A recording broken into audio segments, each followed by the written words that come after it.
치킨집 알바 오늘 하루 하고 때려쳤어요. 제가 치킨집 알바 시작하기 전부터 정말 걱정을 많이 했던 게 사람만 좋으면 좋겠다고 생각을 했어요. 일이 힘든 거야 뭐 몸이 힘든 건 적응을 하면 되잖아요. 근데 사람이 힘든 걸 적응할 수가 없잖아요. 보통 보통 퇴사 사유를 다 들어보거나 해도 사람이 힘들어서 그만두거나 뭐 돈이 적어서 그만두지, 뭐 몸이 힘들어서 그만두는 경우에는 정말 드문 것 같아요. 저만 해도 몸이 힘들어서 그만둔 거는 몇 번 없어요. 그러니까 세 명이서 오늘 일을 했는데 한 명은 저를 이제 알려주는, 그리고 이제 제가 1인분을 할 수가 없으니까 이제 그 다른 분을 보조해 주기 위해서 온 그런 사람이었어요. 근데 이제 그분은 포장이나 양념 바르거나 뭐 배달 주문 받고 뭐 정리하고 이러시는 분이었는데, 이분을 보조라고 부를게요. 그리고 다른 한 사람은 하루에 12시간씩 일하는, 제가 요식업 현실에서 말한 그런 사람이었어요. 사장님은 아니고요. 알바였는데 이 사람을 이제 매니저라고 칠게요. 일은 닭을 손질하는 일이 주였지만 뭐 치킨도 튀겼다가 포장도 했다가 이것저것 다 배웠었어요. 이런 곳에서는 일을 못 해먹겠다가 결론이었고요. 그래서 그만뒀는데, 돈을 제가 더 벌려고 버틸려고 하면 버틸 수야 있겠지만 저는 그거는 사장님한테 예의가 아니라고 생각을 해요. 그래서 빨리 그만두고 가게에서도 다른 사람을 빨리 구하게 하는 게 낫다는 생각을 들었어요. 그러니까 어쩐지 좀 이상했던 게 시간이 너무 좋은 시간이었거든요. 근데 이 시간에 왜 이렇게 사람이 없나 이런 생각을 했어요.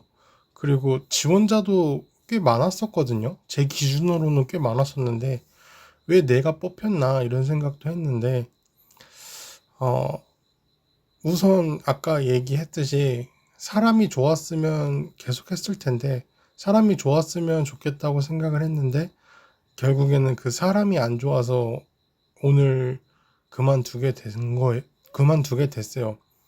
더 이상 그런 사람이랑 일하고 싶지 않아서.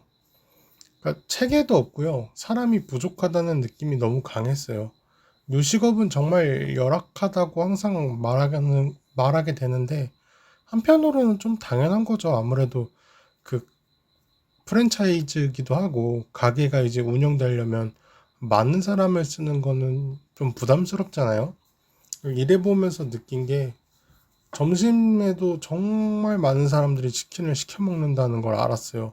그러니까 주문은 띄엄띄엄 오는 게 아니라 몰아쳐서 오는 것도 알게 됐고요. 어, 한, 그러니까 12시에서 5시까지 주문이 한 30몇 건이 넘었을 거예요. 그러니까 생각보다 되게 많이 왔는데 12시에서 한 2시까지는 거의 안 왔고요.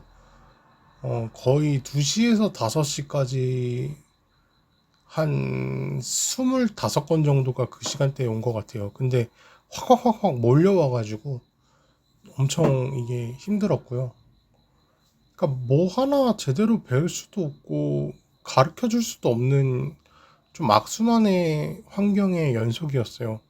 그러니까 치킨 튀기는 법을 알려준 거예요. 그래서 이제 치킨 튀기는데 계속 주문이 들어오면 결국에는 제가 빨리 할 수가 없잖아요. 그러니까 매니저분이 하는데 매니저분이 그 저를 답답해하는 그런 목소리랑 표정을 자꾸 드러내는 거예요. 근데 이게 너무 기분이 나쁜 거예요. 그러니까 제가 원래 일을 배우는 속도가 느린 편이기는 해요. 근데 아무리 느리고 빠르고를 떠나서 하루에 배울 수 있는 양이 얼마나 되겠어요. 하루 해갖고 그 잘하는 사람이 얼마나 잘하고 하루 배워서 못하는 사람이 얼마나 못하겠어요, 사실. 뭐 한 달, 뭐 2달 이렇게 배우면은 다 거기서 거기잖아요. 어차피 맨날 똑같은 일 반복인데. 근데 자꾸 그런 태도로 대하니까 너무 기분이 나쁜 거예요. 그리고 보조하시는 분은 이제 여자분이었는데 여자분은 또 튀김을 안 하는 거예요. 닭이나 뭐 감자튀김 이런 거를 아예 안 하시는 거예요. 그러니까 이게 남자는 튀김도 하고 보조도 하고 포장도 하고 양념도 바르고 다 해야 되는데 이제 여성분은 튀김 관련된 건 아예 안 하시고 나머지 일만 하는 거예요. 그러니까 보조 일을 배웠다가 튀김을 했다가 반복을 하게 되는데 근데 이제 여성분이 튀김도 할 줄 아시면은 튀김에 대한 것도 막 배우고 이럴 수가 있는데 그게 아니니까 이제 보조는 그분한테만 배우고 튀김은 그분한테만 배우고 매니저님한테만 배우고 이렇게 되는 거예요.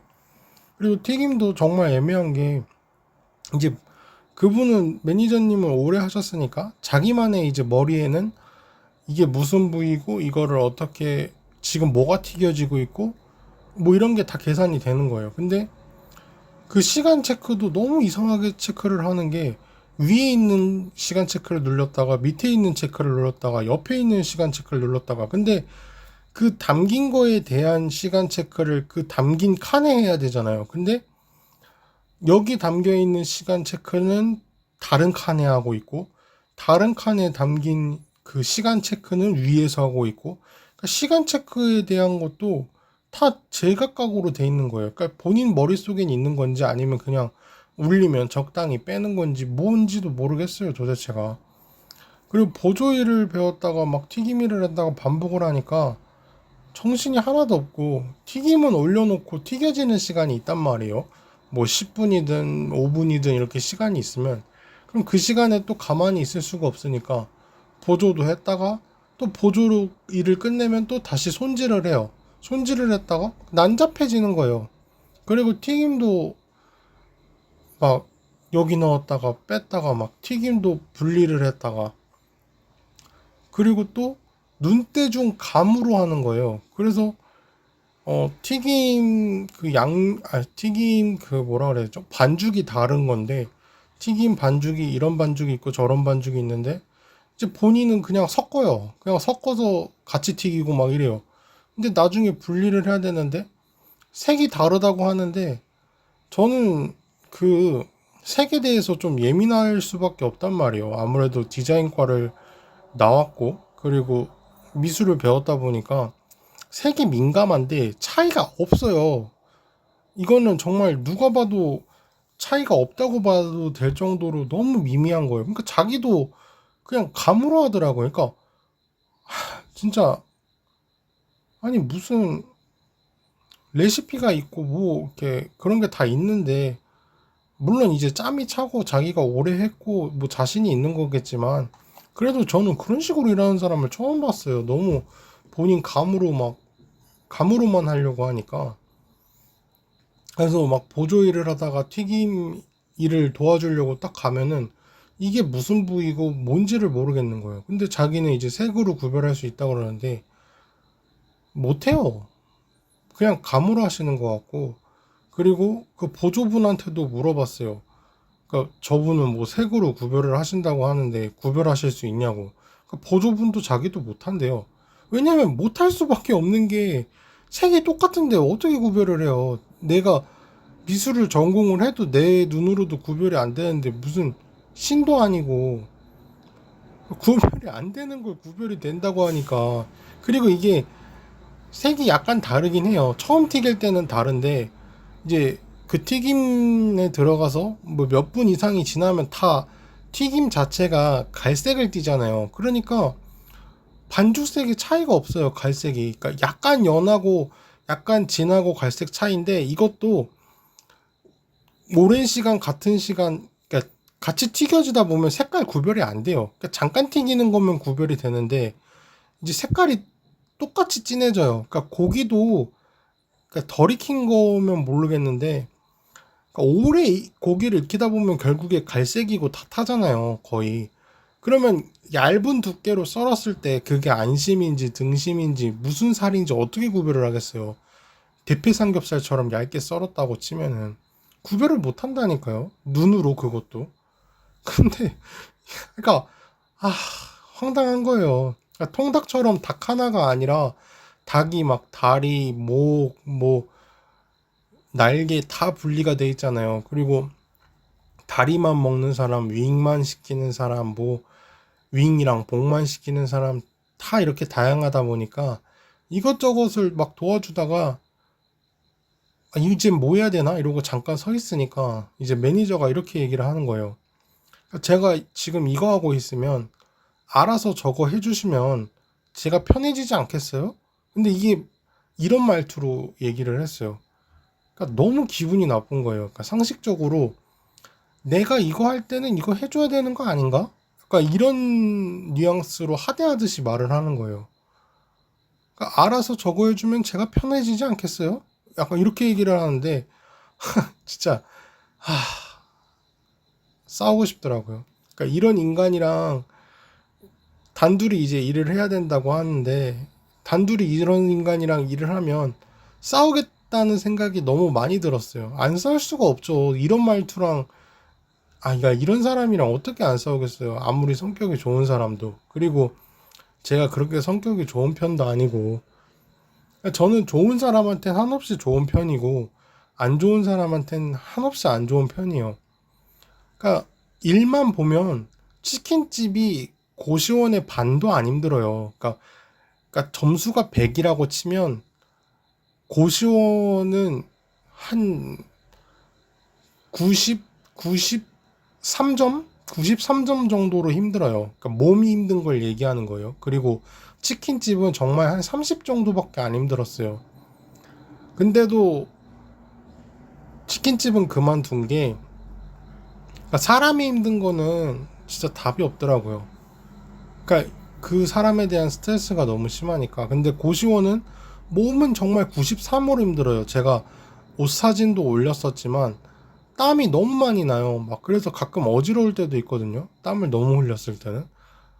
그 정도로 힘든데도 근데 고시원은 사장님이 성격이 괜찮고 뭐 이렇게 계속 지적하거나 이렇게 무시하는 발언이나 이런 게 하나도 없으니까 제가 더 열심히 하게 돼요. 고마워서. 고맙고 그리고 그냥 모르겠어요. 그냥 제가 더 열심히 하게 되더라고요. 알아서. 근데 여기는 그런 식으로 대하니까 너무 싫더라고요. 정말. 그래놓고 지도 그러니까 주문이 많이 밀렸었어요. 막 몰아치니까 한 6곳? 8곳이 한 번에 왔었거든요. 지도 막 주문이 밀리니까 실수를 하는 거예요. 그러니까 제일 빨리 만든 거를 뭐 하나 빼먹고 튀겨가지고 감자튀김을 빼고 튀겨가지고 막 다시 튀기고 이랬었거든요. 그러니까 사람인 이상 어떻게 처음부터 잘하고 오래 해놓고 지도 실수를 해놓고 지 실수한 거는 그냥 너그럽게 넘어가요. 참, 그러니까 그래도 이제 그 사람이 오래 일을 했으니까 당연히 일을 잘하지만 저는 딱 그런 느낌이 들었어요. 그러니까 어느 알바나 어느 직장이든 그런 사람이 하나쯤 있어요. 일은 정말 잘하는데 싸가지도 없고 성격도 더럽고 근데 일을 완벽하게 잘하는 건 아니고 그냥 잘한다 이 정도. 그러니까 승진도 못하고 만년 같은 직급이에요. 근데 그 사람 때문에 다들 나가니까 신입은 또 없는 그런 회사 같은 느낌이었어요. 그러니까 보조부는 튀김을 아예 안 하니까 더 답이 없는 거예요. 그러니까 보조분이 튀김도 알려주고 튀김도 하면서 보조일도 알려주고 이러면 조금 더 수월하고 꼼꼼히 배울 텐데 보조님은 아예 보조일만 하고 튀김은 튀김이라면서 이것저것 다 하고 그리고 저는 이것 배웠다 저거 배웠다 이것 배웠다 저거 배웠다 그러니까 이것도 저것도 다 대충대충 얕게 배워버리니까 그리고 또 바쁘니까 너무 바쁘니까 저한테 이제 넘기고 저한테 알려주고 그러니까 저를 이제 가르쳐 주면서 일을 시키는 이런 식으로 해야 되는데 그냥 본인들이 직접 해버리니까 악순환이었어요. 저는 그리고 또 퇴근할 때 인사를 하면서 퇴근을 했어요. 다 한 명 한 명 저는 원래 인사를 하는 편이고 그래서 한 명 한 명 인사를 했는데 매니저라는 그 인간은 제 인사도 안 받고 그냥 무시하더라고요. 그냥 그런 태도를 보이니까 인간 자체가 조련한 새끼인 거예요. 너무 조련하잖아요. 인사 안 받아주는 건. 그래서 역겹더라고요. 그러니까 저런 인간이랑은 단둘이 일을 절대 못하겠다 싶었어요. 아니, 너무 좀 그렇지 않아요? 솔직히 인사하는데 그걸 안 받아줄 정도로 제가 뭘 잘못했겠어요. 오늘 처음 나와서 처음 일하는 사람인데. 그리고 다른 출근하는 두 분은 이제 외국인이었어요. 그러니까 제가 퇴근할 때 두 분이 이제 출근을 하셨는데 외국인이었는데, 한국도 이제는 외국인들도 많아지고 있다 이런 생각이 들었고, 외국인 분들께서는, 그러니까 외국인 분들이어서 매니저 같은 인간을 참고 버틸 수 있지 않았나 이런 생각도 들었어요. 그러니까 보통 한국인들이 이런 인간을 참을 수 있을까 좀 싶었어요. 그리고 또 참을 이유가 없는 게, 제가 막 치킨 쪽으로 무슨 권위자가 된다거나 치킨 쪽으로 뭐 직업을 삼을 것도 아닌데, 그러니까 저는 정말 돈만 벌면 되거든요. 돈만 벌고 불법적인 일 안 하면서 그냥 돈만 벌고 그 돈으로 자격증 준비하고, 이게 그냥 제 목적이고 지금 목표인데, 굳이 치킨집에서 일해야 되는 것도 아닌데 그 사람 비유 맞추고 내가 스트레스 받고 막 이럴 필요가 없다는 생각이 들었어요. 또 배달 기사님들이 막 와서 기다리시는데 그것도 되게 부담스럽고 미안하고 막 그렇더라고요. 그러니까 그분들은 시간이 돈이잖아요. 근데 늦게 나오면은 이제 그분들 돈을 못 벌게 하는 것 같아서 이제 좀 그랬어요. 그리고 고시원 알바 가는 길에 오늘까지만 한다고 이제 치킨 사장님한테 문자를 보내니까, 치킨 사장님도 이렇게 물어보시지도 않고 그냥 바로 알았다고 하더라고요. 근데 저는 이유 한번 안 물어보는 게 이미 알고 있어서 그런 것 같아요. 그러니까 다들 매니저 때문에 얼마나 많이 때려쳤으면 물어보지도 않을까 싶었어요. 그러니까 원인은 이미 알고 있는데 안 물어봤겠죠. 왜냐면 그 사람밖에 하루에 12시간 일하면서 거기 있을 사람이 없으니까. 그러니까 차라리 이렇게 알바를 하루 며칠 갈아가면서 쓰는 게 훨씬 낫다고 생각을 했겠죠. 그 판단이 훨씬 맞죠. 저 같아도 그랬을 것 같아요. 오늘 하루 일당은 되게 깔끔하게 바로 입금을 해주셨어요. 저는 이제 직원들 월급 입금해 주실 때 그때 입금하셔도 된다, 뭐 이렇게 얘기를 했는데, 5시간 일하고 6만 원 받았습니다. 네. 또 다시 하루살이 인생을 살아야 되는데 그게 좀 막막하고 스트레스도 받고 그래요. 그나마 고시원이라도 이제 안정적으로 꾸준히 일할 수 있어서 다행이긴 한데, 또 다시 이렇게 하루살이로 살아야 된다는 게, 그러니까 고정돼서 여기서 이제 꾸준히 돈 벌면 좋겠다고 생각을 했는데 또 이렇게 됐네요. 저는 그러니까 사람이 안 맞는다, 사람이 불편하다 싶으면은 뭐 그냥 안 해요. 그 월급이고 뭐 복지고 삼성이어도 저는 사람이 이런 사람이면은 저는 일 못할 것 같아요. 뭐 대리님 퇴근하겠습니다 뭐 이렇게 얘기했는데 그냥 무시한다? 아, 저는 못할 것 같아요. 그래서 또 하루살이 이렇게 생활하면서 이곳저곳 일하게 되면 그런 거에 대해서도 제가 이야기를 좀 풀어볼까 하고요. 어, 오늘은 노가다 연락이 뭐 이렇게 왔었는데 지원할 생각이 있는지 뭐 이런 게 어플로 연락이 왔는데, 아, 제가 못했었어요. 그러니까 치킨 때문에 못했었는데, 또 노가다 연락이 오면 노가다도 지원해서 해볼까 합니다. 그리고 뭐 다른 일을 하든가요. 뭐 좀 아쉽고 좀 씁쓸해요. 좀 사람이 좋은 사람이었으면 여기서 꾸준히 일했으면 어땠을까 생각이 들어가지고 좀 많이 아쉬워요. 유튜브 영상 설명창에 네이버 폼으로 만든 링크에 들어오시면 고민 상담 또는 이야기해줬으면 좋겠는 주제에 대해서 보내주신다면 그것에 대해서 제가 알아보고 글을 쓰고 영상 제작해서 올리도록 하겠습니다. 좋은 하루 되셨으면 좋겠습니다. 감사합니다.